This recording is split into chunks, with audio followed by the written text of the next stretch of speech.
Assalamualaikum warahmatullahi wabarakatuh.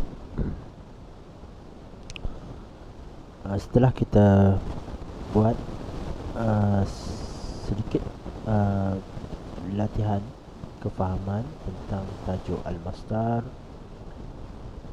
mari kita tengok perbezaan antara al-fi'l dan al-masdar. Okay, al-fi'lu terbagi pada tiga. Al-fi'lu iaitu kata kerja. Al-fi'l berarti pada al-fi'l madhi iaitu past tense, al-fi'l mudhari' present tense, dan fi'lul amri kata kerja perintah. Kata kerja perintah ini perbuatan perintah tersebut berlaku selepas daripada arahan perintah. Bermaksud perbuatan tersebut berlaku akan datang, setelah akan datang setelah arahan diberi.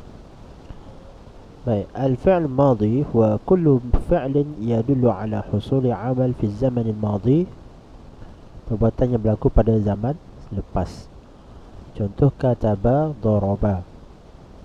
Okay, fi'l madhi baris akhir dia berbaris atas. Al-fi'l mudhari' huwa kullu fi'lin yadullu ala husuli 'amal fi az-zaman al-hadir aw al-mustaqbal. Fi'l mudhari' pula adalah kata kerja yang perbuatannya berlaku pada zaman sekarang ataupun pada masa depan.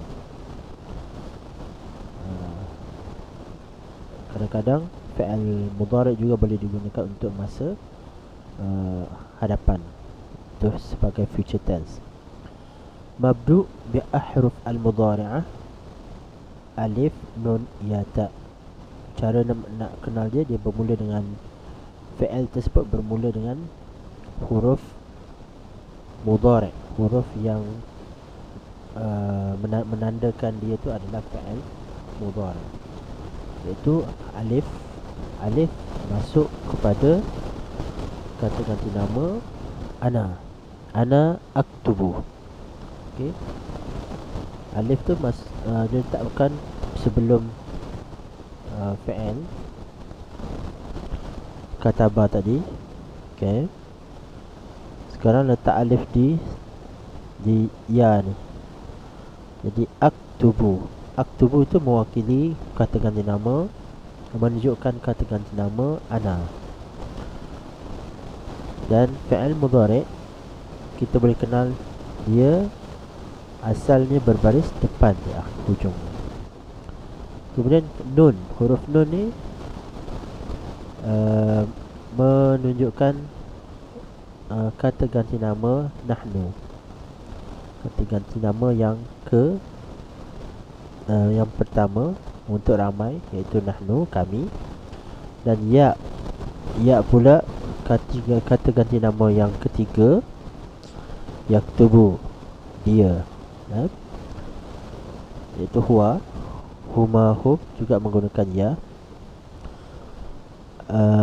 Tak untuk kata ganti nama ketiga bagi perempuan, taktubu, hiya taktubu. Ataupun untuk kata ganti nama yang kedua, anta, antuma, antum, anti, antuma, antunna. Fi'lul amri pula huwa kullu fi'lin yutlabu bihi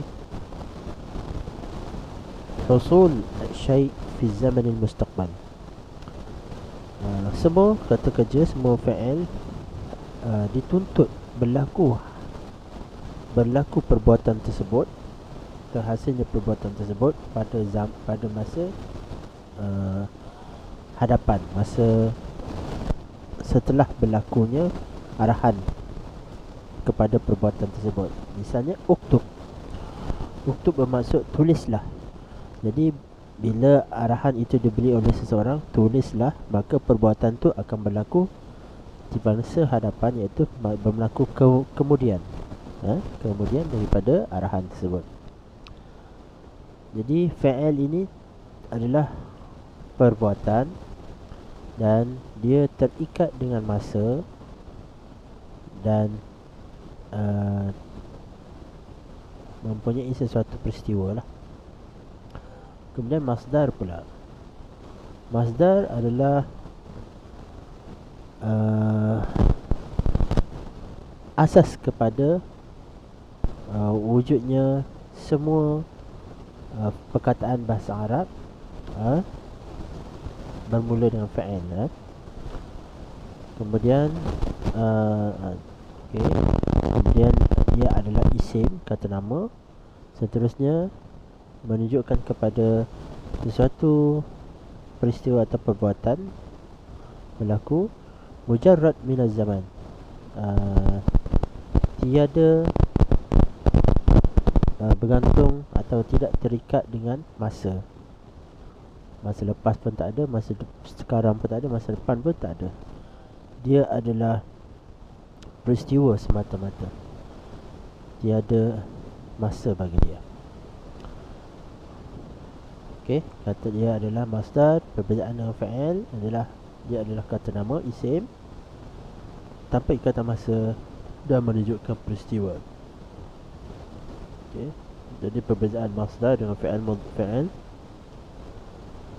kedua-duanya fa'il dan masdar menunjukkan kepada peristiwa, menerangkan kepada suatu peristiwa, perbuatan. Tapi masdar adalah isim, fa'il adalah kata kerja, perbuatan.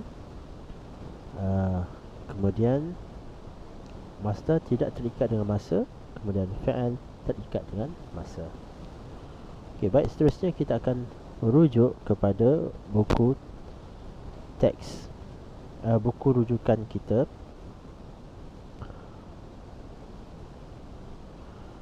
Tajuk masdar. Sebelum ini kita bagi pencerahan dulu sedikit tentang masdar. Okey, sekarang kita ulang semula sedikit. Masdar adalah kata nama yang menunjukkan suatu peristiwa atau perbuatan tetapi tidak berkait dengan masa atau masa tertentu. Masdar ini terbagi pada dua. Yang pertama masdar sima'i, yang kedua masdar qiyasi. Masdar sima'i itu apa? Masdar sima'i masadirul af'al ats-tsalatsiyah. Masdar sima'i adalah semua masdar yang daripada fa'il yang 3 huruf.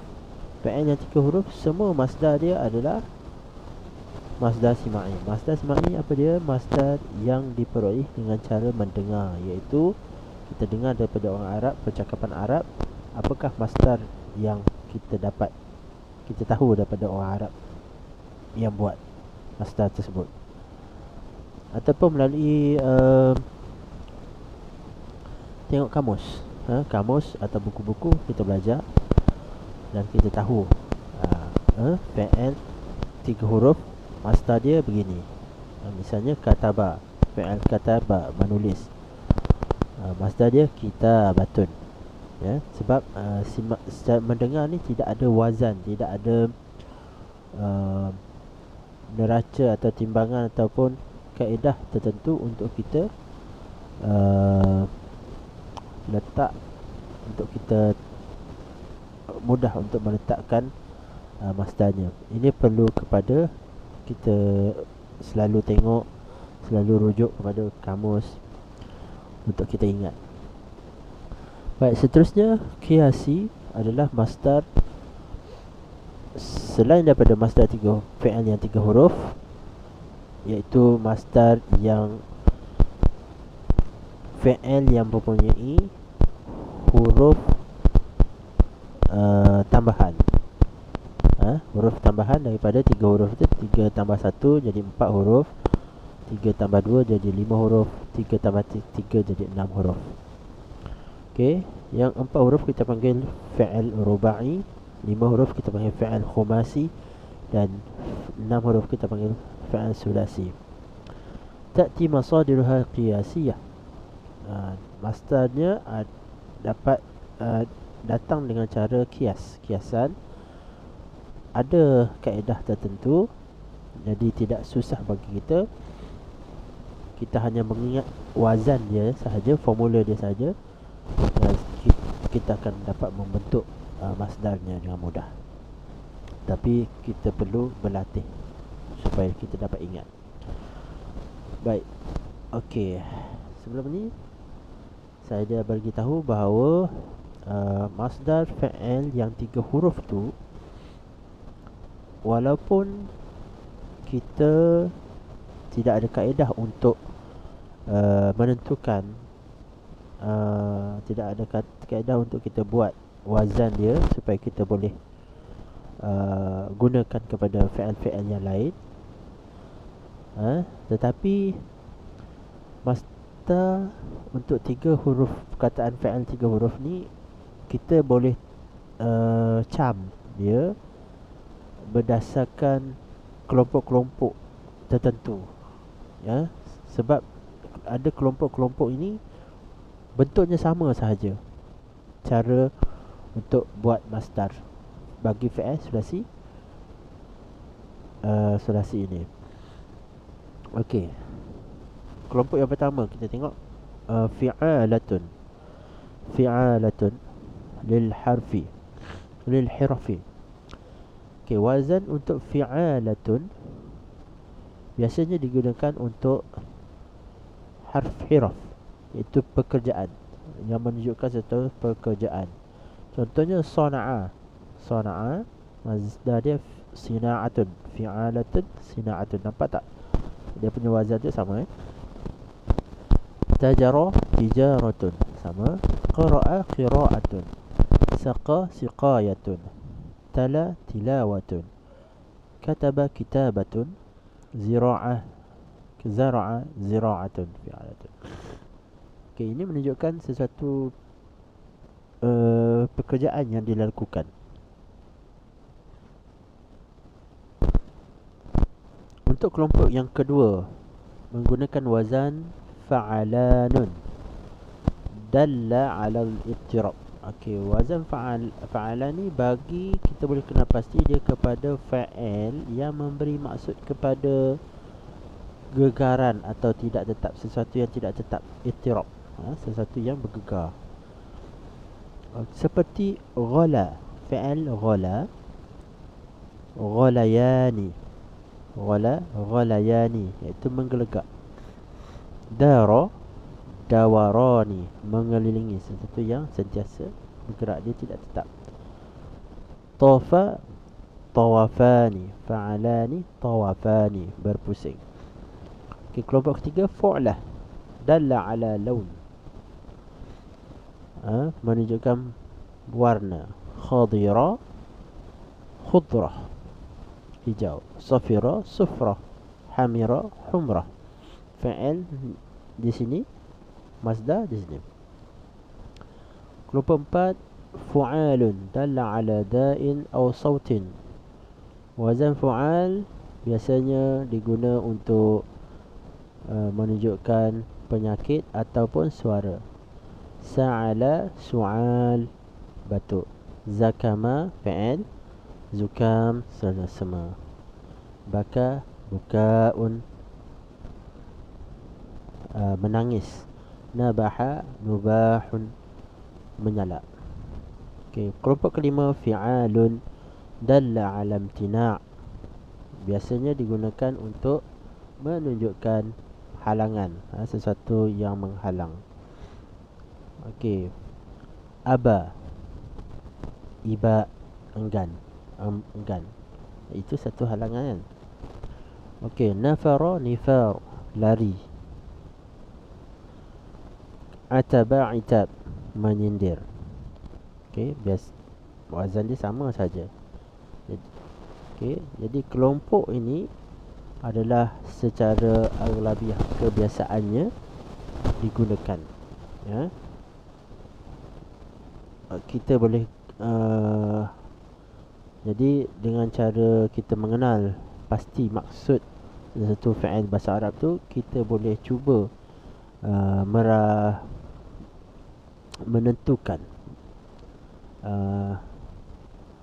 apakah wazan dia, menganggarkan apakah wazan dia. Okey. Tapi sebaiknya kita rujuk kamus. Baik, seterusnya di bawah ini, sekiranya masdar selain daripada yang disebut di atas, maka pada kebiasaannya ia mengikut wazan berikut. Okey, biasanya kalau tak ada yang ke atas tu, dia akan guna wazan-wazan masdar yang di bawah ni lah. Okey, kalau fi'il itu fi'il muta'addi. Fi'il muta'addi ni apa? Kita pergi fi'il lazim dulu fi'il lazim ni apa? Sekiranya fi'il lazim ini fi'il tu adalah fi'il lazim. Fi'il lazim ni adalah fi'il yang tidak menerima objek dalam ayat, tidak memerlukan objek dalam ayat. Misalnya qama Muhammadun, Muhammad berdiri. Muhammad berdiri, tak perlu kepada objek. Manakala kalau fi'il muta'addi ni fi'il yang memerlukan kepada objek, memerlukan kepada maf'ulun bih. Kalau dalam bahasa Arab, objek ini maf'ulun bih. Okey, contohnya daraba Muhammadun al-kalba. Muhammad memukul al-kalb. Al-kalb tu adalah objek, atau kita panggil maf'ulun bih. Jadi perbezaan dua ni ada ada dia punya wazan untuk kita letak sebagai masdar. Kalau dia tu fi'il lazim, biasanya dia menggunakan wazan fi'lun, fu'ul, fa'al, fu'ulah. Okay. Fi'lun untuk fi'il azina, afika, zakara, idhnun, ifkun, dhikrun. Semuanya fi'il ni fi'il lazim. Fu'ulun qa'ada, tala'a, kharaja, wasala, jalasa, gharaba, dakhala, raja'a. Masdar dia semuanya menggunakan wazan, berformulakan fu'ul. Qu'udun, tulu'un, khurujun, wusulun, julusun, ghurubun, dukhulun, ruju'. Fa'alun fariha, maraha, mariha, dhami'a, hazina. Masdar dia farahun, marahun, zama'un, hazanun. Fu'ulatun sahlun, suhulatun, sa'uba, su'ubatun, adhuba, udhubatun, na'uma, nu'umatun. Jika fi'il muta'addi pula, biasanya wazan fa'lun. Wazan fa'lun. Fa'ala fa'lun, fa'ila fa'lun, sami'a sam'un, fataha fathun, mana'a man'un, fahima fahmun, akala akalun, wada'a wad'un, daraba darbun. Okey, kita juga boleh cuba menentukan wazan kepada menentukan masdar kepada fi'il sulasi ini dengan cara kita tahu fi'il tu sama ada dia fi'il lazim ataupun fi'il muta'addi. Jadi kebiasaannya dia menggunakan wazan-wazan beginilah. Jadi wazan-wazan begini. Cuma tak dapat tidak, sebaik-baiknya kita merujuk kepada kamus. Rajin-rajinlah merujuk kepada kamus, ataupun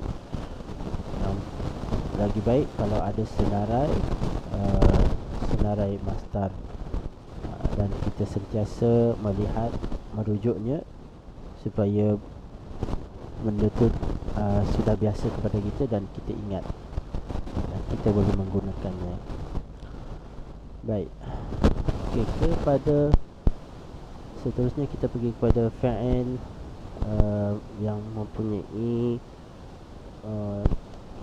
lebih daripada 3 huruf, ya, iaitu ada huruf-huruf tambahan 1 itu menjadi 4 fi'il rubai, tambahan 2 menjadi fi'il khumasi, dan tambahan 3 huruf menjadi fi'il sudasi. Okey, semua ini ada wazan kaedah yang digunakan. Ini wazan dia. formula yang digunakan. Kita cuma perlu hafal sahaja ini, dan kita boleh reka sendiri dia punya masdar. Kita hafal dia punya fi'il madhi, fi'il mudhari', fi'il amar, boleh.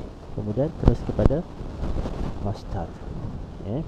Contoh di sini, af'ala yuf'ilu. Af'ala fi'il madhi, yuf'ilu fi'il mudhari'. Ain ni adalah fi'il konsonan, huruf konsonan. Ain ini mestilah huruf konsonan. Apa yang akan jadi? Dia akan jadi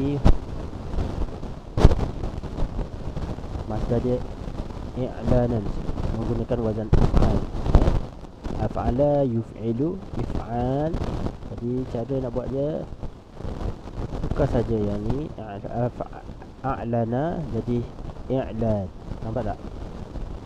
Guna wazan if'al, ikut saja. Baik, seterusnya af'ala yuf'ilu. Jadi sekiranya ain dia tu, huruf ain di sini, huruf yang ketiga, iaitu ain yang mewakili ain, dia adalah huruf mu'tal. Huruf ada mungkin ada huruf alif ataupun huruf waw ataupun huruf ya. Jadi misalnya aqama, huruf yang ketiganya iaitu ain fi'il tu, hamzah adalah alif, huruf illah. Aqama fi'il mudhari' dia yuqimu, wazan dia iqamatun. Okey, dia beza sikit daripada yang ni. Caranya menggunakan wazan ifalatun. Ifalah fa ni ambil huruf qaf, hamzah tu letak saja ke depan. Okey, ain tu, ain yang ni, ain i'lan, lam ain tertukar kepada alif, kekalkan alif ni. Ifa, iqa, mim, ambil mim, lam ni, ifalatun, lam, iqama, tambah ta marbutah. Okey, mesti tambah marbutah di akhirnya. Ifalatun, iqamatun. Jadi kalau jumpa yang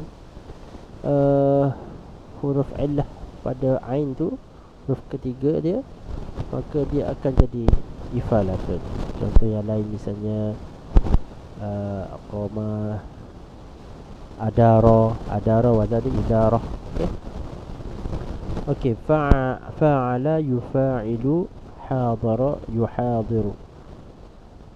Masdar dia kita tengok kaedah dia, mufa'alatun. Jadi kita bentukkan saja daripada hadara ni ataupun daripada yuhadiru ni, kita kalau daripada fi'il madhi ni hadara, kita tambah je mim kat depan, mim baris depan, lepas tu tak, tanwin belakang. Kalau daripada fi'il mudhari' yuhadiru, tukar ya ni, ya fi'il mudhari' ni kepada mim baris depan. Okey, seterusnya ikut saja dia punya baris tu, muhadara, dan letak tak marbutah. Fa'ala yufa'ilu karrama yukarrimu, takrim, wazan dia taf'il, mudah saja. Letak tak, letak antara ya dengan ra dengan mim ni, letak ya. Ini kalau ain tu, ain dia ni adalah ain konsonan, ain fi' sahih, huruf konsonan iaitu huruf sahih. Tapi kalau huruf ain dia huruf mu'tal, alif, dia panggil mu'tal ain. Ain tu huruf dia ada antaranya huruf mu'tal, maka caranya sama macam ini, cuma ubah sikit. Letak rabba, letak ta depan, letak ta kat depan. Kemudian tar, ba, Ya ni bi ya tarbiyah, ada ta marbutah ke belakang. Ikut cara ini, cara hamzah, cara wazan ini. Taf'ilatun. Ifta'ala, begitulah semuanya. Ifta'ala, ifti'al, ifta'ala, yafta'al ilu, ifti'al, infa'ala, yanfa'ul, yanfa'ilu, infi'al, if'alla, yaf'allu, if'ilal, tafa'ala, yatafa'alu, tafa'ulun, ta'awulun. Okey. Semuanya mudah dengan hanya kita mengingat wazan fi'il madhi, fi'il mudhari' dan fi'il amar dan sedap masdarnya. Kenapa kita perlu ingat semua wazan itu tersebut? Supaya kita mudah untuk membentuk fi'il yang tambah 3 huruf ini, fi'il thulathi mazid ini. Kita nak buat fi'il madhi dia mudah, fi'il mudhari' dia mudah, fi'il amar je kita tahu macam mana nak buat, dan begitu juga masdar. Okey. Tapi bagi mereka yang tak minat menghafal, dia boleh cuba ingatkan kaedah sahaja, ingat kaedah mudah sahaja. Ingat dia punya apakah huruf yang ditambah dekat situ, apa yang bertambah kat situ. Hamzah di awal, alif, hamzah di awal. Ini tengok yang kat sini. Kalau tengok istima' ifta'ala di sini, apa huruf yang ditambah dekat sini? Alif dengan ta, alif dengan ta. Jadi bila masdar, cuba kita tengok apa huruf yang ditambah untuk menjadikan masdar. Ifti'al, alif kat sini kan, seantara lam dengan ain. Jadi daripada ijtama'a ni kita tambah antara mim dengan ain ini alif, dan barisnya kita bacalah ikut ifti'al ni, ijtima'. Okey. Jadi tak dapat tidak kena hafal supaya memudahkan kita dalam menggunakannya. Okey. Baik, seterusnya insya-Allah kita pergi kepada latihan. Menuju kepada latihan. Baik, kita berhenti dulu kat sini. InsyaAllah kita tengok kepada part yang seterusnya, part yang ketiga, kita masuk kepada latihan dan kita cuba jawab bersama-sama. Wallahu a'lam bissawab. Assalamualaikum warahmatullahi wabarakatuh.